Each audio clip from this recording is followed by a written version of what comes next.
بسم الله الرحمن الرحيم. الحمد لله والصلاة والسلام على رسول الله. أما بعد. الحمد لله. İslam негізләре дигән дәресләребезне дәвам итәбез. Үткән дәресебездә без һөйләшеп киткәйнек Аллаһ Тәгаләнең фәрештәләренә иман килтерү турында. Аллаһ Тәгаләнең фәрештәләренә иман килтерү турында. Ул бит инде 13-нче дәресене. Белүебезчә, имандың 6 терәге бар. 6 терәге бар.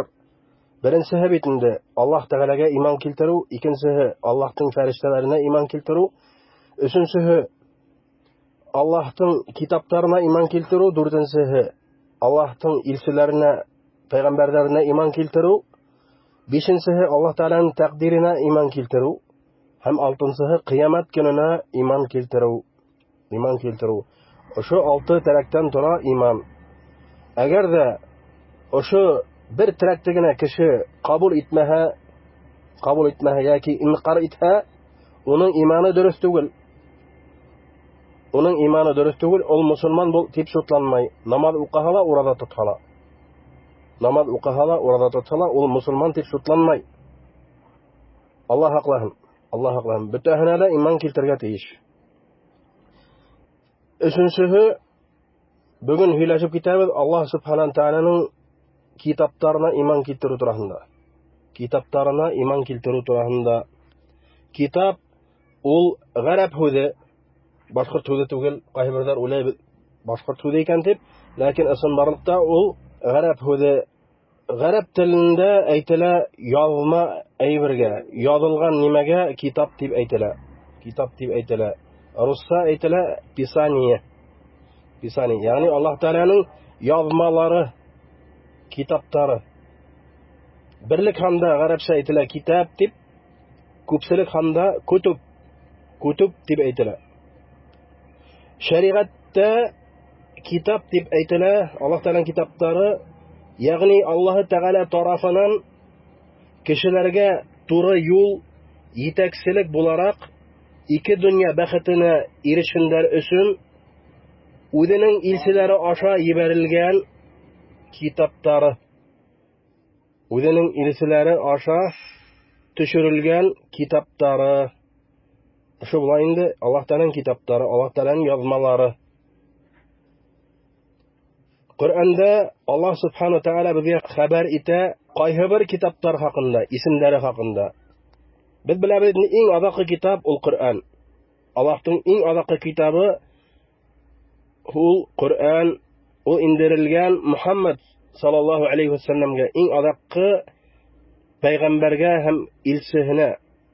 Һәм унан башка китаплар булмаясак, кыямат көненә тиклем бу иң азакы китабы Аллаһ Тәгаләнең. Һәм пәйгамбәр Мухаммад саллаллаһу алейхи ва саллям иң азакы пәйгамбәр, иң азакы илчеһе Аллаһ Тәгаләнең. Һәм дә Коръән үзеннән алда булган китапларның хөкемнәрен туктатусы, ююсы. Ягъни алдагы булган китаплар буенча яшәргә рөхсәт ителмәй. Аллаһ Тәгалә кабул итмәй. Аллаһ Тәгалә әйтә: "Инна ад-дина индаллаһил ислам." Дөреслектә Аллаһтың хак дине ул ислам. Шулай ук Аллаһ Субхана Тәгалә әйтә: "Ва ман ябтагhi гайрал ислами динан фала юкбала минху ва хува фил ахирати минал хасирин." Кемдә кем үзенә исламдан башка дин эзләй икән, башка дин теләй икән, Аллаһ Тәгалә әйтә, ул унан кабул ителмәс дине. Аллаһ Тәгалә риза түгел ул диндән.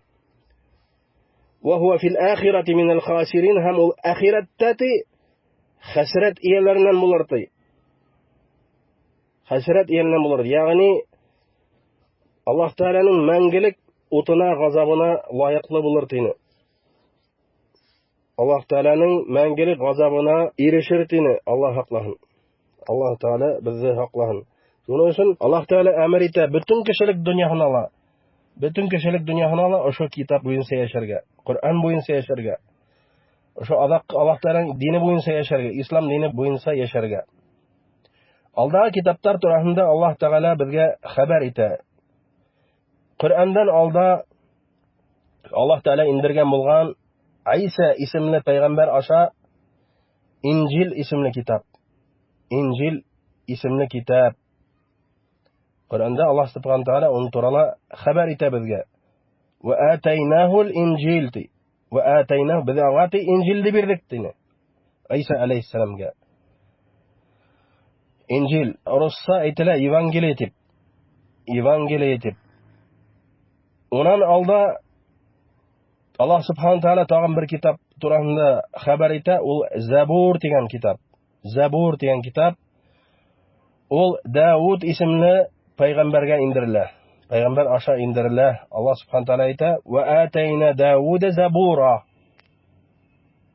Без Даудка Забур исемле китап бирдек дине. Шуннан битен Аллаһ Субханаһу Тәгалә хәбәр итә Таурат исемле китап турында.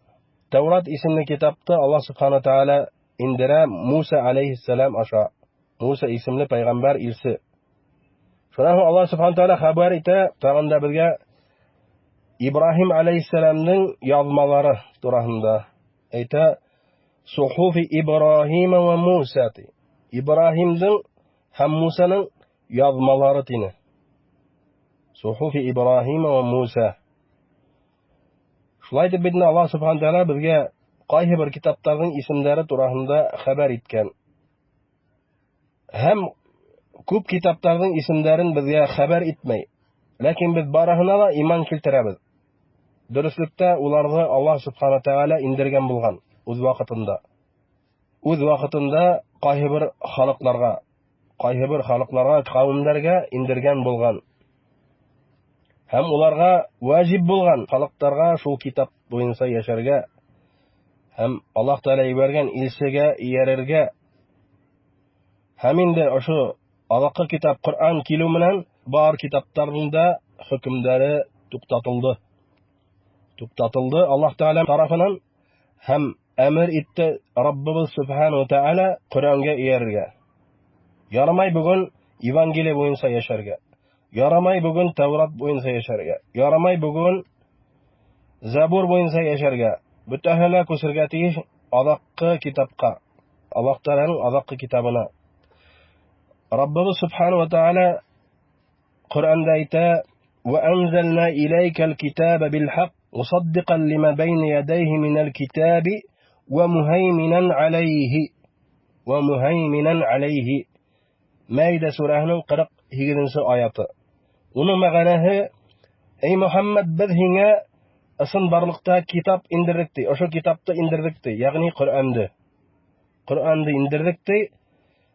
Хаклык менән ди. Хак сүз менән ди. Һәм ул китап алдагы китапларны исбат итә ди. Уларның барлыгын, уларның хаклыгын исбат итүче китап дине. Ва мухайминан алейһи, ул Коръән алдагы китаплардан өстенлек булусы китап дине. Өстенлек тотусы китап дине. Һәм уларның хөкемнәрен туктатусы, ююсы китап дип әйтте Аллаһ Субханаһу Тәгалә. Шуның өчен дә бүген әйтмәһеннәр кешеләр, мәсәлән, христианнар бүген үзләренең китаплары буенча яшәйләр дип. Ягъни Аллаһ Тәгалә аларга индергән китап буенча яшәйләр дип. Без иман китерәбез. Инҗилдә Аллаһ Тәгалә индергән. Аллаһ Тәгаләнең хак китабы булган. Ләкин аның хөкеме туктатылган. Таурат Аллаһ Тәгаләнең китабы. Дөрес, без иман китерәбез. Без аны инкар итмәйбез. Инкар итәргә хакыбыз юк.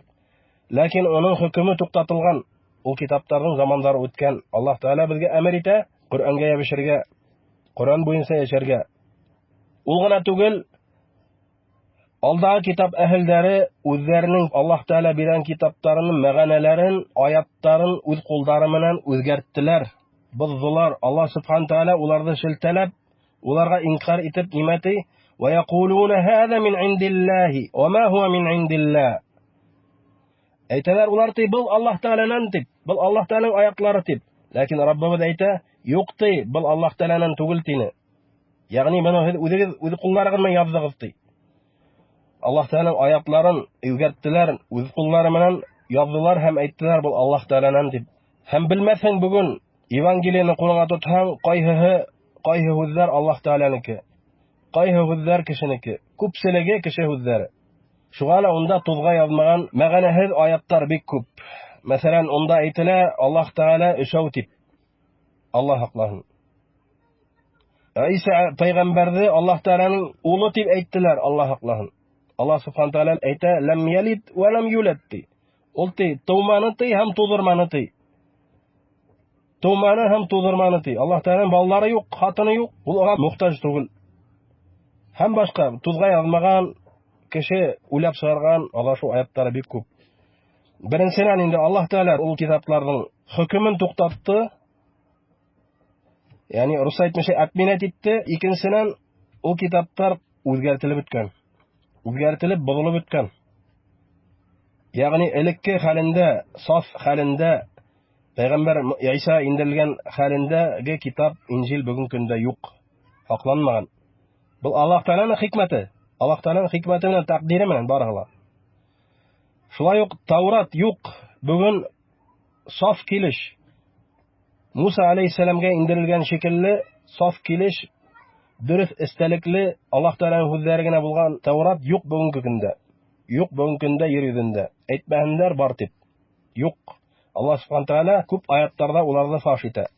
Ләкин Раббыбыз Субхану Тәгалә ошо адаккы китабын хаклай үзгәртүдән. Ул әйтә: "Инна нахну наззална алейка зикра ва инна лаху лахафизун." Дөреслектә без һиңә ошо зикрне ти, ягъни ошо Коръәнне индердек ти, һәм без уны хаклаячакбыз сине. Хаклаячакбыз сине үзгәртүдән. Шуның өчен дә күрәбез, хакланган 1400 ел элек Пәйгамбәр саллаллаһу алейһи ва саллям бу вакытында язылган язма Коръән һәм бүгенге безнең кулыбызда булган, безнең полкаларыбызда торган Коръән, мәчетләребездә булган Коръәннең бер хәрефе лә үзгәртелмәгән. Ягъни 1400 ел элек ничек булган, бүгенге көнгә тиклем бер хәрефе лә үзгәртелмәгән. Әлхәмдүлиллаһ. Бу Аллаһ Тәгаләнең хикмәте. Чөнки бу Коръән адаккы китап һәм ул хакланасак кыямәт көненә тиклем. Кыямәт көненә тиклем. Һәм ул гарәп телендә. Һәм ул мөгъҗиза. Аллаһ Тәгаләнең мөгъҗизаһы. Шуның өчен дә мусулман кеше ошо Аллаһ Тәгаләнең китапларына иман килтергә тиеш. Барыһына ла. Без беләбез, барыһы ла Аллаһ Тәгаләнән. Берһен дә инкар итмәйбез. Берһен дә инкар итәргә тиеш түгелбез. Инде Аллаһ Тәгаләнең китапларына иман килтерүнең нинди һөҗүмтәләре, нинди емештәре бар? Кешегә нинди тәэсир эшләй? Нинди емештәре күренә кешелә? Беренчедән, кеше аңлай, Аллаһ Тәгаләнең үзенең кулларына карата хәстәрлеге хакында. Безгә үзенең пәйгамбәрләрен җибәргән. Безгә үзенең китапларын җибәргән. Ягъни без белергә тиешбез, булай гына бу дөньяга барлыкка китерелмәгәнбез. Уйнап көлеп, үрсеп кенә яшәр өчен. Аллаһ Тәгалә безне барлыкка китергән бик зур хикмәт белән. Без хайваннардан шуның белән аерылып торабыз. Безгә Аллаһ Субхану Тәгалә йөкмәткән үзенең динен һәм җибәргән безгә, калдырмаган, һәр заманда җибәргән пәйгамбәр һәм китап. Пәйгамбәр һәм китап. Кемдә кем пәйгамбәргә һәм Аллаһ Тәгаләнең китабына иярде, уларны Аллаһ Субхану Тәгалә мәңгелек җәннәт ләззәтләренә илештерде. Һәм кемдә кем баш тартты Аллаһ Тәгаләгә буйһынырга, уның пәйгамбәренә буйһынырга һәм уның китабы буенча яшәргә, Аллаһ Субхану Тәгалә уны мәңгелек ут газабына ирештерде. Аллаһ Субхану Тәгалә безне хаклаһын. Ягъни ошо китапка ябышу, Коръәнгә, ул безне ике дөньяда ла бәхетле итәсәк. Ике дөньяда ла бәхетле итәсәк. Әгәр дә без уны тиешле рәвештә дөрес итеп аңлап, Пәйгамбәр саллаллаһу алейһи ва саллям һәм сахабалар ничек аңлаган, шулай итеп аңлап, уның менән яшәһәк, без ике дөнья бәхетенә ирешәсәкбез. Бу Аллаһ Тәгаләнең вәгъдәһе. Аллаһ Тәгаләнең вәгъдәһен берәү дә үзгәртелмәй. Шулай ук кеше ошо китаптар турасында аңлап, Аллаһ Тәгаләнең пәйгамбәрләре, фәрештәләре хакында белеп, уларга иман килтерһә, ул сикһез Раббыһына шөкер итәргә тиеш. Шөкер итәргә тиеш, чөнки Раббыһы уны булай гына калдырмаган. Уга җибәргән пәйгамбәр, уга җибәргән китап бөтәһе лә безнең өчен, шу кешелек дөньясы өчен, Аллаһ Тәгалә хәстәрлеге шуны аңларга тиеш кеше. Бүгенгә итеп торыр. Субханакаллаһумма ва бихамдика ашһаду ан ла илаха илля анта ва астагфирука ва атубу илейк.